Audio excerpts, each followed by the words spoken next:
নারীর যে ফিতনা অবমাননা, এটা কি আগের চেয়ে বেড়েছে না কমেছে? এই সংক্ষিপ্ত সময় আমি ব্যাখ্যা করতে যাচ্ছি না, আপনারা ভালো জানেন বেড়েছে না কমেছে। মেয়েদের পোশাক, এখন মেয়েদের পোশাক আছে না ছেলেদের পোশাক? পোশাক পরেও মেয়েরা নগ্ন থাকছে না? ফ্যামিলিস্ট রেভলিউশনের কারণে মেয়েরা ছেলেদের জায়গা নিয়ে নিয়েছে না? সমাজে জেনা বেড়েছে, পরকীয়া বেড়েছে, ধর্ষণ বেড়েছে। এর বিপক্ষে পশ্চিমারা কোনো সমাধান দিতে পেরেছে? নবী সাল্লাল্লাহু আলাইহি ওয়াসাল্লামের বহু বিবাহ নিয়ে যারা কথা বলে, তাদের দেশে 91% যে রেপ হয়, 100% রেপের মধ্যে 91% মহিলা, এবং যাদের বয়স 20 বছরের কম, 18 বছরের কম, 18 বছরের কম প্রায় 46% সম্ভবত আমি দেখলাম মেয়ে রেপের শিকার হয়েছে। ওই সভ্যতায় যারা আমাদেরকে শিখায় যে ইসলামে বহুবিবাহ কেন নবী সাল্লাল্লাহু আলাইহি ওয়াসাল্লাম এতগুলো বিয়ে করেছেন, তারা শিখায়। বাদ দেন, ওইদিকে আমি যাচ্ছি না। মূল কথা বলছি যে এই জাহেলিয়াতের সমাজটাকে নবী সাল্লাল্লাহু আলাইহি ওয়াসাল্লাম পরিবর্তন করেছিলেন কিনা? কত বছরের মধ্যে? মাত্র 23।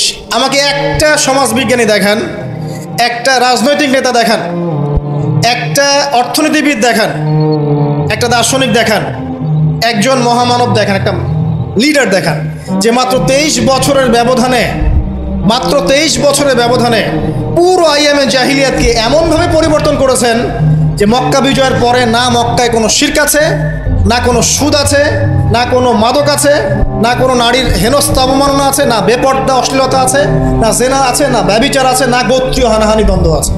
একটা মানুষ দেখান সারা বিশ্বে। চরিত্র কি নিয়ে গঠিত হয়? শুধু কি বিবাহ কেন্দ্রিক বিষয় নিয়েই চরিত্র গঠিত? মানুষের চরিত্র বলতে আমরা কি বুঝি?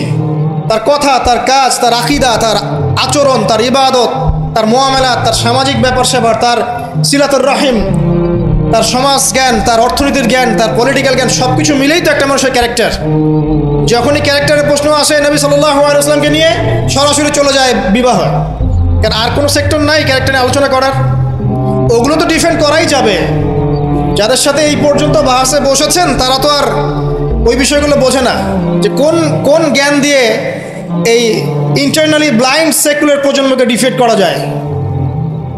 তারা তো ইসলামিক বিষয়গুলো শুধু উপস্থাপন করবে, বাইরের বিষয়গুলো আনতে পারছে না। সো একটা মানুষের চরিত্র কত মহান হলে স্বয়ং আল্লাহ পাক তাকে বলতে পারেন ইন্নাকা লাআলা খুলুকিন আযীম, নিশ্চয় আপনি মহান চরিত্রের অধিকারী। আল্লাহ পাক বলছেন। নবী সাল্লাল্লাহু আলাইহি ওয়াসাল্লামের 23 বছর সময় লেগেছে এগুলো পরিবর্তন করে সম্পূর্ণ আলোকিত একটা ইসলামী সমাজ প্রতিষ্ঠা করতে। একটা পয়েন্ট বললাম, তার চরিত্র আপনি বুঝে নেন, তার ক্যাপাবিলিটি বোঝেন, তার ব্যক্তিত্ব বোঝেন, তার গায়রত বোঝেন, তার শান মর্যাদা বোঝেন। 2 নম্বর দেখেন, 2 নম্বর পয়েন্ট, নবীজি যখন নবী হননি তার আগ থেকেও তিনি চেষ্টা করতেন সমাজ পরিবর্তন করতে, হিলফুল ফিজর তৈরি করেছিলেন ইত্যাদি। 40 বছর বয়সে যখন ওহী আসলো, 40 বছর বয়সে যখন ওহী আসলো, কি আসলো? আল কোরআন এবং তার ব্যাখ্যা সুন্নাহ। এই কোরআন এবং সুন্নাহকে কাজে লাগিয়ে এর শিক্ষা দিয়ে এর জ্ঞানটাকে প্রচার করে মানুষের মধ্যে এর জ্ঞানটাকে ইনস্টল করে নবী সাল্লাল্লাহু আলাইহি ওয়াসাল্লাম পুরো সমাজটাকে সংস্কার করলেন। তাহলে যে জ্ঞানতাত্ত্বিক বিপ্লব, আমরা যেটা কথা বলি জ্ঞানতাত্ত্বিক বিপ্লব, জ্ঞানের রেভলিউশন, জ্ঞান নিয়ে কথা বলা, শিক্ষা দেওয়া, শিক্ষার মাধ্যমে অজ্ঞতার অন্ধকার দূর করা, কে সবার আগে করেছে এই 1400 বছর হিস্ট্রিতে?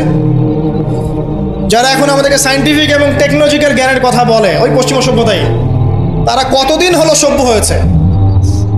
কতশো বছর আগে সেখানে ফরাসি বিপ্লব হয়েছে, কত শতাব্দী হলো সেখানে সায়েন্টিফিক এবং টেকনোলজিক্যাল রেভলিউশনগুলো হয়েছে? 100-200 বছর, সর্বোচ্চ 300 বছর।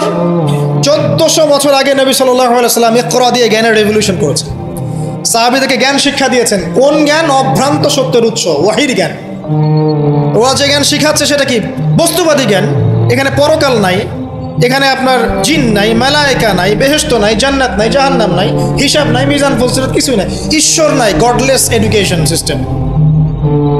ওদের ভাষায় গড বলেছে, এটা নিয়ে আবার বিতর্কিত করেন না। কথা বলতেও ভয় পাই আমি, যা জানি। আর আমি মুসলিমদেরকে বেশি ভয় পাই, কারণ তারাই বিতর্কিত করতে বেশি পছন্দ করে। গডলেস বলতে বুঝিয়েছি তাদের ভাষায় ঈশ্বরহীন একটা সিস্টেম। তো আমরা জ্ঞানের যে সিলসিলা দিয়েছি 1400 বছর আগে, ইকরা বিসমি রাব্বিকাল্লাযী খলাক দিয়ে প্রত্যেকটা সাহাবী আবু বকর, ওমর, ওসমান, আলী থেকে শুরু করে একদম শেষ পর্যন্ত দেখবেন সবাই এই জ্ঞানের আলোয় আলোকিত হয়েই সমাজ পরিবর্তন করেছে। মক্কার 13 বছরে আমরা ছিলাম, একজন সাহাবী কি কোনো কাফেরের উপর হাত তুলেছিল? দেখাতে পারবেন?